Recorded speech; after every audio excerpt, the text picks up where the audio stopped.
નમસ્કાર મિત્રો, સ્વાગત છે તમારું આપણી આ યુટ્યુબ ચેનલમાં જેનું નામ છે ગુજરાતી જીકેની જમાવટ. તો મિત્રો, ગત 16 જાન્યુઆરીના રોજ માનનીય વડાપ્રધાન શ્રી નરેન્દ્રભાઈ મોદીની અધ્યક્ષતામાં મળેલી કેબિનેટ બેઠકમાં 8મા પગાર પંચની જે રચના છે તેની મંજૂરી મળી ગઈ છે, જેની જાહેરાત કેન્દ્રીય મંત્રી અશ્વિની વૈષ્ણવ દ્વારા 16 જાન્યુઆરીના રોજ કરવામાં આવી હતી. હવે જ્યારે 8મું પગાર પંચ જે છે તે મિત્રો કર્મચારીઓને 1 જાન્યુઆરી 2026થી લાગુ થવા જઈ રહ્યું છે, ત્યારે એક સભ્ય અધ્યક્ષ અને 2 સભ્યોની બનેલી 3 કમિટીની રચના કેન્દ્ર સરકાર ક્યારે કરશે 8મા પગાર પંચ, તેને લઈને હાલમાં સરકારી કર્મચારીઓ અને પેન્શનર્સો તે રાજ્ય સરકાર કે કેન્દ્ર સરકારના હોય તમામમાં મિત્રો જે છે તે મિત્રો ગણગણાટ ચાલી રહ્યો છે. ટૂંક જ સમયમાં મિત્રો જે છે તે સરકાર દ્વારા આ કમિટીની રચના કરવામાં આવશે અને કમિટી દ્વારા રિપોર્ટ સોંપ્યા બાદ સરકાર દ્વારા એક ફિટમેન્ટ ફેક્ટર નક્કી કરીને આ કર્મચારીઓના પગાર વધારવામાં આવશે. વાત થઈ આ પગારની, પરંતુ 8મા પગાર પંચમાં જો મિત્રો બેઝિક પગારમાં સરકાર દ્વારા મસ્ત મોટો વધારો કરવામાં આવશે અને ફિટમેન્ટ ફેક્ટર જે વધારે કરવામાં આવશે, તો કર્મચારીઓના એચઆરએ જે છે તે મિત્રો કેટલા થશે તેને લઈને વિડીયોમાં વિગતવાર ચર્ચા કરીએ. તો આજના વિડીયોમાં વિગતવાર જાણીએ કે કેટલા ફિટમેન્ટ ફેક્ટર પર કર્મચારીઓના કેટલો બેઝિક પગાર અને સામે કેટલું એચઆરએ સરકાર દ્વારા ચૂકવવામાં આવશે તેને લઈને 8મા પગાર પંચના મહત્વના સમાચારમાં આપણે ઉપસ્થિત છીએ. તો વિડીયોના અંત સુધી આપ બન્યા રહો અને જો ચેનલમાં આપ નવા હોય તો અમારી ચેનલને તમે લાઇક, શેર, સબસ્ક્રાઇબ કરી બાજુમાં રહેલું બેલ આઇકોન દબાવવાનું ભૂલશો નહીં, જેથી કરીને ચેનલ પર મૂકવામાં આવતા વિવિધ ભરતીઓના નોટિફિકેશન, વિવિધ ભરતીઓના પરિણામ, જીકેના વિડીયોઝ તેમજ સરકારી કર્મચારી પેન્શનર્સ અને યોજનાઓને લગતા પરિપત્રો તમને અમારા ચેનલના માધ્યમથી સરળતાથી ઉપલબ્ધ થઈ જાય.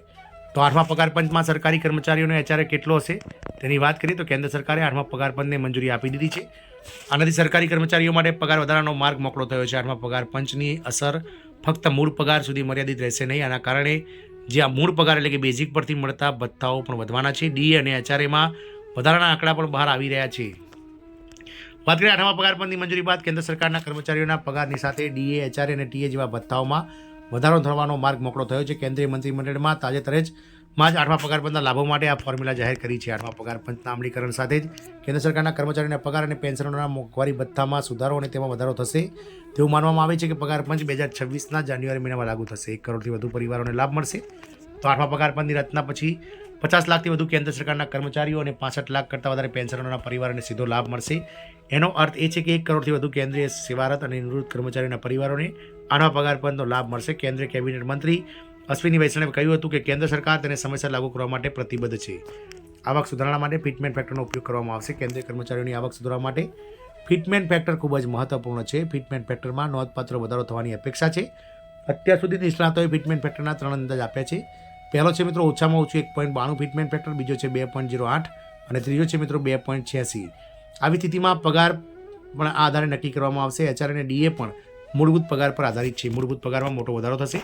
કેન્દ્ર સરકારના કર્મચારીઓ માટે 7મા પગાર પંચમાં જે 3.68 ફિટમેન્ટ ફેક્ટર કર્મચારી ગણ દ્વારા માંગવામાં આવ્યું હતું, તેમાં 2.57 ફિટમેન્ટ ફેક્ટર યુનિફોર્મ ફિટમેન્ટ ફેક્ટરની લાભ ભલામણ કરવામાં આવી હતી. આના કારણે કર્મચારીઓનો મૂળભૂત પગાર જે 6 પગાર પંચમાં 7,000 હતો તે 8મા પગાર પંચમાં 11,000 જેટલો વધી અને 18,000 રૂપિયા થઈ ગયો હતો.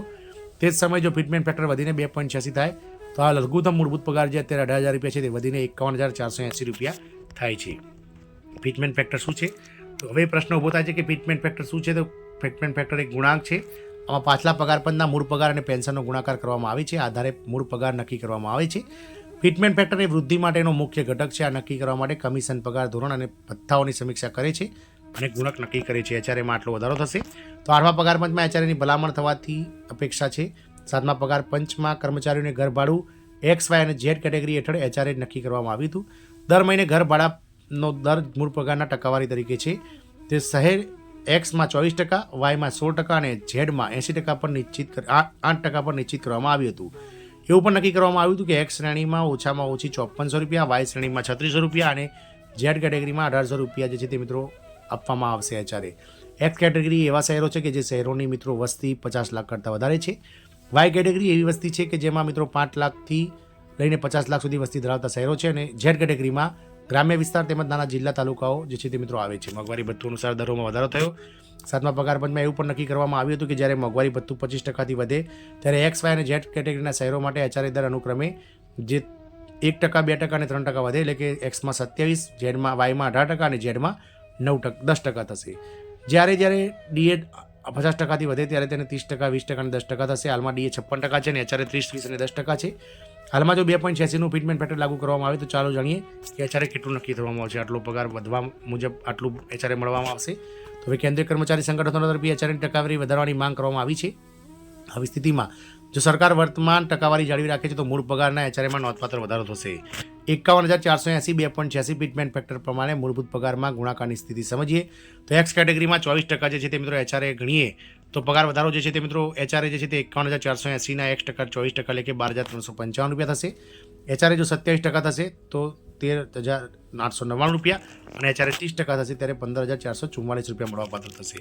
વાય શ્રેણીની મિત્રો 2.86 ફિટમેન્ટ ફેક્ટર ગણીએ તો 16% પ્રમાણે 9,266 રૂપિયા થશે, જ્યારે 25% મોંઘવારી ભથ્થું થશે 7મા પગાર પંચ પ્રમાણે, જ્યારે વધારવામાં આવશે 18% કરવામાં આવશે ત્યારે 9,266.4 રૂપિયા અને એચઆરએ 20% થશે તો 10,296 રૂપિયા પગાર મળવાપાત્ર થશે. ઝેડ કેટેગરીની વાત કરીએ તો 2.86 ફિટમેન્ટ પ્રમાણે એચઆરએ 8% મળશે, પગાર વધારો 4,118.4, જ્યારે મિત્રો 25% મોંઘવારી ભથ્થું 8મા પગાર પંચમાં થશે ત્યારે એચઆરએમાં 1% વધારો થશે 9%. તો મિત્રો જે વધીને એચઆરએ 4,633 રૂપિયા થઈ જશે ને જ્યારે 50% મોંઘવારી ભથ્થું 8મા પગાર પંચમાં થશે ત્યારે એચઆરએમાં 1% વધારો થતાં 10% થશે.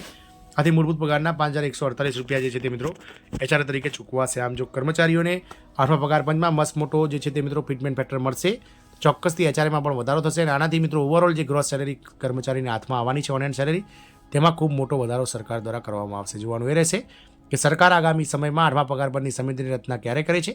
આ સમિતિ દ્વારા દેશભરના અલગ અલગ જે કર્મચારી યુનિયનો છે, પેન્શનર યુનિયન છે, દેશના ફુગાવા, મોંઘવારી વગેરેનો અભ્યાસ કરી અને રિપોર્ટ સરકારને ક્યારે સોંપાય છે અને સરકાર દ્વારા 8મા પગાર પંચનું જે છે તે મિત્રો ક્યારે જે છે તે મિત્રો અમલ કરવામાં આવે છે એ તો સમય બતાવશે.